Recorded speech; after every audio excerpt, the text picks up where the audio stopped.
नमस्कार दोस्तों, स्वागत है आपका एक नए बेहद ही बेहतरीन क्वेश्चन में। जहां पर उत्तर प्रदेश पुलिस की जो आने वाली वैकेंसी है या कह सकते हो जो आने वाला एग्जाम है, उस पर जो क्वेश्चन पूछे जाएंगे उनमें सबसे ज़्यादा संभावना किन प्रश्नों की होने वाली है, उन ही में से कुछ क्वेश्चंस को हम यहाँ पर पिकअप कर रहे हैं और उसी के बारे में हम डिस्क्राइब करने वाले हैं। ऐसे कई क्वेश्चंस की वीडियोज मेरे चैनल में पड़ी हैं। एक वीडियो में एक ही क्वेश्चन को बताया जाता है, 5-6 मिनट की क्वेश्चन वीडियोज होती हैं। दोस्त विश्वास मानिए, अगर आप 24 घंटे में 5-6 मिनट भी, खैर 2 वीडियो रोज़ डालता हूँ, तो आप ये मान लीजिए कि 10 से 12 मिनट अगर आप लगा देते हो तो आने वाले परीक्षाओं में कम से कम आप 10-12 नंबर गेन कर पाओगे। मैं संभावना नहीं बता रहा हूँ, एग्जैक्ट बता रहा हूँ।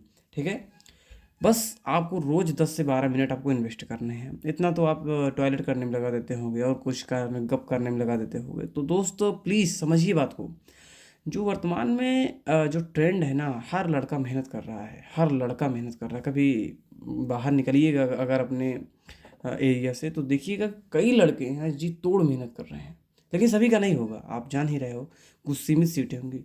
उनका होगा जो मेहनत के साथ साथ स्मार्ट मेहनत करेंगे। जैसे मैं आपको कुछ ऐसे क्वेश्चंस बताता हूँ जिनकी आने की संभावनाएं ज़्यादा होती हैं, या बिल्कुल ऐसे कुछ यही तो नहीं आएगा, लेकिन हो सकता है कि बिल्कुल ऐसा ही कुछ ना कुछ चेंजिंग के साथ आ जाए। ठीक है, लेकिन जब आप सीधा का सीधा मेहनत ही करते चले जाते हो तो बहुत ज़्यादा चांसेस रहते हैं कि आप जो जितना ज़रूरी है आप दूसरे के अनुभव से नहीं सीख पाते। आप खुद ही गलतियां करते हो, खुद ही उसमें सुधार करते हो। लेकिन एक अलग लड़का होता है जो ज़्यादा मेहनत नहीं करता लेकिन फिर भी दूसरे की गलतियां नहीं करता, उनकी अच्छे अच्छे अनुभव से सीखता रहता, उनके भी अनुभव को यूज करता है। तो बहुत ज़्यादा चांसेस है कि वो आपसे आगे निकल जाएगा। इसलिए मैं कहता हूँ दोस्त प्लीज़ समझिए, वर्तमान में चैनल को सब्सक्राइब करने में आपका कुछ नहीं जाता। रोज 2 वीडियो आती है, देख लीजिए, कुछ खास नहीं, कुछ भी हाँ नहीं है। क्वेश्चन बहुत ईजी है लेकिन कईयों को नहीं आएगा। क्वेश्चन क्या, कितने प्रतिशत वार्षिक साधारण ब्याज की दर पर एक राशि 16 वर्षों में अपने से दुगनी हो जाएगी। अब देखिए दोस्त, ये क्वेश्चन लगभग लगभग 5 से 6 सेकंड का है, 5 से 6 सेकंड का है, लेकिन नहीं आएगा क्यों? मतलब किसी को तो आता होगा, क्योंकि सब एक ही बराबर हो ऐसा नहीं कहूँगा, लेकिन ज़्यादातर लोगों को नहीं आएगा। जब नहीं आएगा, क्यों नहीं आएगा? क्योंकि उन्होंने दरअसल क्वेश्चन को बहुत बारीकी से पढ़ा नहीं है। अगर आप क्वेश्चन को बहुत ध्यान से पढ़ लो ना दोस्त, तो मेरा मान लेना कि आधा आंसर आपको पहले ही प्राप्त हो जाता है।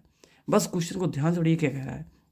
देखो, कई बार होता है क्या, हम उस चीज़ को ध्यान ही नहीं दे पाते, जो वो बुला बुला कर कहता है, भाई मुझ पर ध्यान दो, मुझ पर। जैसे कह रहा है कि कितने प्रतिशत वार्षिक साधारण ब्याज की दर पर, साधारण ब्याज है, वार्षिक का है, और एक राशि, कोई एक राशि है, वो 16 वर्षों में अपने से दोगुनी हो जाएगी।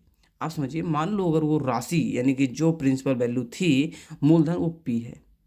ठीक है, प्रिंसिपल वैल्यू मान लेता हूँ मैं पी है। अब वो ये कह रहे हैं कि अपने 16 वर्षों में अपने से दोगुनी हो जाएगी, यानी कि पी पहले से थी उसमें पी और मिल जाएगा। ये क्या मिल रहा है? पी। तो पी क्या हो गया? ये हमें ब्याज मिल रहा है। ठीक, और ये हमारा मूलधन है, यानी कि मूलधन और ब्याज दोनों बराबर हैं। ठीक, आप समझ रहे हो? तो साधारण ब्याज चूंकि कह रहा है, ये हमारा साधारण ब्याज कह रहा है, तो साधारण ब्याज का एक सूत्र होता है, क्या है? साधारण ब्याज का होता है P into R into T upon 100, यानी प्रिंसिपल वैल्यू मल्टीप्लाई रेट, फिर क्या है, गुणे टाइम। ठीक है, प्रिंसिपल वैल्यू मूलधन क्या है आपका, दर क्या है, मतलब किस प्रतिशत से आप बात कर रहे हो, और टी क्या है, समय है।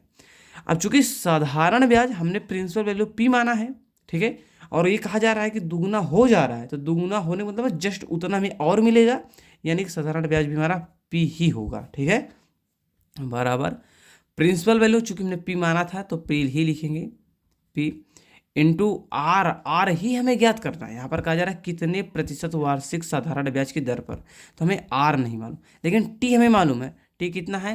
16, गुणे हम इधर टी रख देते हैं, अपान 100 कर देते हैं।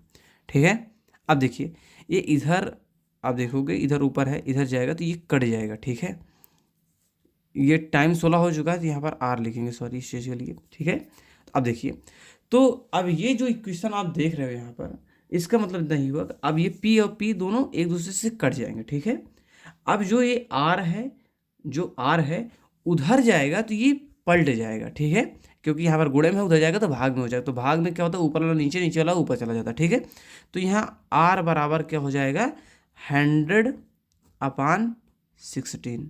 ठीक है, जब आप इसे काटोगे, ठीक है, जब आप इसे हल करोगे, चूँकि मैंने एक बार पहले ही पढ़ा, पहले एक बार चेक करना ज़रूरी होता है, तो यहाँ पर इसे हमने एक क्वेश्चन को सॉल्व किया था, तो उसका निष्कर्ष क्या निकला है, 6 सही 1/4।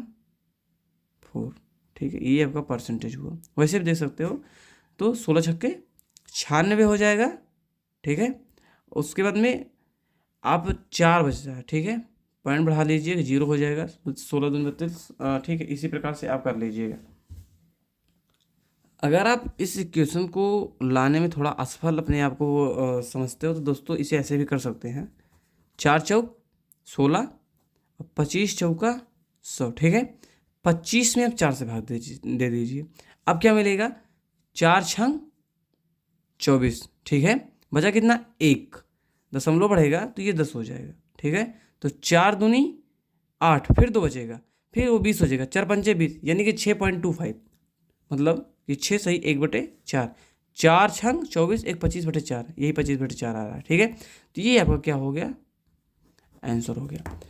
अब अगर दोस्त विश्वास मानिए, इतना इजी क्वेश्चन, जो क्वेश्चन है इतना इजी है, लेकिन आपको क्या है, ध्यान देने की आवश्यकता है। सवाल को बिल्कुल ध्यान से पढ़िए करिए, और चैनल को सब्सक्राइब कर लो, क्योंकि यहाँ पर आपके हित के लिए ही वीडियोज अपलोड किए जाते हैं। ठीक है, इसमें आपका कोई नुकसान नहीं मित्र, इसमें आपका एक भी पैसा लगने वाला नहीं है। ठीक है, सीखते रहिए, लाइक करते रहिए, हो सके तो शेयर भी कर दीजिए। मिलते हैं नए वीडियो पर, तब तक के लिए जय हिंद, वंदे मातरम।